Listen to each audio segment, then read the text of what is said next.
Hey everyone, welcome back to Corporate Decoder. Today we are diving into a company's recent filing, and let's just say there is a bit of musical chairs happening with their top finance folks, which always makes for an interesting story. Before we jump in, if you are new here and love getting the real scoop behind company reports without the jargon, make sure to hit that subscribe button. Also, join our Discord community linked down below, where we chat about these filings and much more. Alright, let's talk about CNS Pharmaceuticals Incorporated. Their latest report, filed on the 10th of February 2026, really centers around some significant changes in their leadership team, specifically in their financial department. It's not about mind-blowing financial numbers this time, but more about the people guiding the money. The big news here is the appointment of Steve Oliphant as the new Chief Financial Officer, or CFO, starting the 2nd of March 2026. Think of the CFO as the Chief Money Manager of the company. This agreement outlines his pay package, which includes a starting salary of $450,000. On top of that, he is eligible for a yearly bonus of up to 40% of his salary based on performance goals set by the company's directors. He'll also get stock awards, which are like shares in the company that he earns over time. This is pretty standard for executive compensation, a mix of salary, bonus potential, and company ownership to keep them motivated. Specifically for Mr. Oliphant, he is getting 9,500 restricted stock units. These are shares that the company grants him, but he doesn't fully own them or get to sell them outright until certain conditions are met over time. His vesting schedule is laid out. A quarter of it vests after 6 months, another quarter after a year, and the rest comes in installments over the next 3 years. This is a common way to tie an executive's reward to their long-term commitment and success with the company. If he is let go by the company without a good reason, or if he quits for a very good reason, he is entitled to 6 months of his salary as severance pay, plus any bonus he earned and accelerated vesting of his stock awards. This is to protect him during a transition, and ensure he is treated fairly if things don't work out. Now, let's look at Mr. Oliphant's background. He is 41 years old and comes from Accession Pharmaceuticals Incorporated, where he was also a CFO from 2020 until just before joining CNS Pharmaceuticals Incorporated.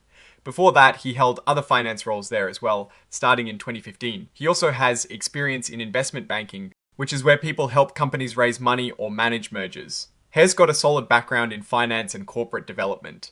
The report also states there are no hidden personal connections or deals between Mr. Oliphant and the company's current leadership that would need to be disclosed, which is always good to see, meaning everything is at arm's length. But there is a flip side to this coin. At the same time, the current CFO, Christopher Downs, is stepping down from his chief role.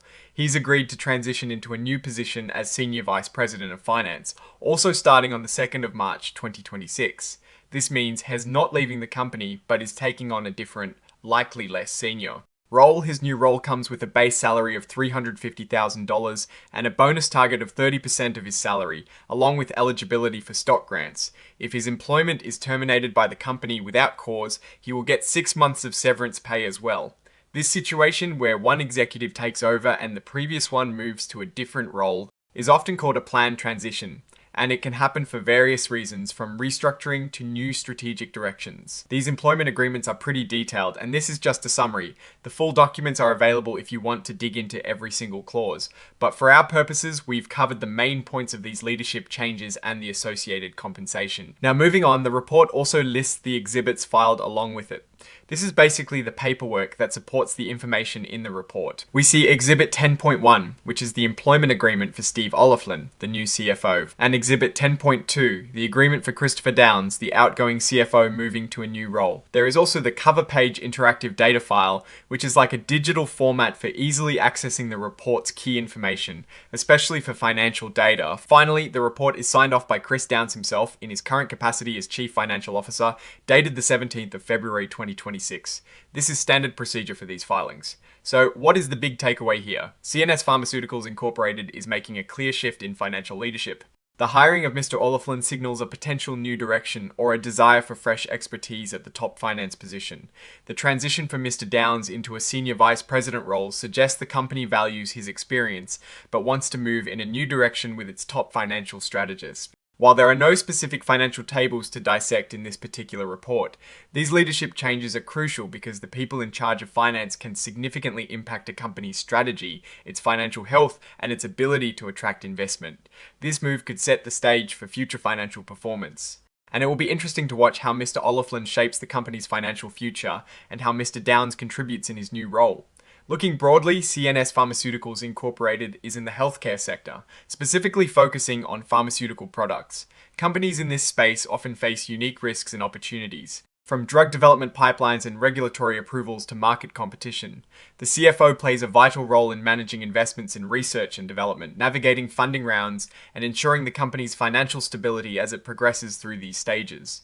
This leadership change is therefore a significant event for the company. Alright, that is our breakdown of CNS Pharmaceuticals Incorporated's latest filing. What are your thoughts on these executive changes and their potential impact on the company's future? Let us know in the comments below. If you found this analysis helpful, please give it a thumbs up and subscribe for more in-depth corporate dives. And don't forget to join our community on Discord. Linked in the description. Thanks for watching, and we'll see you in the next one.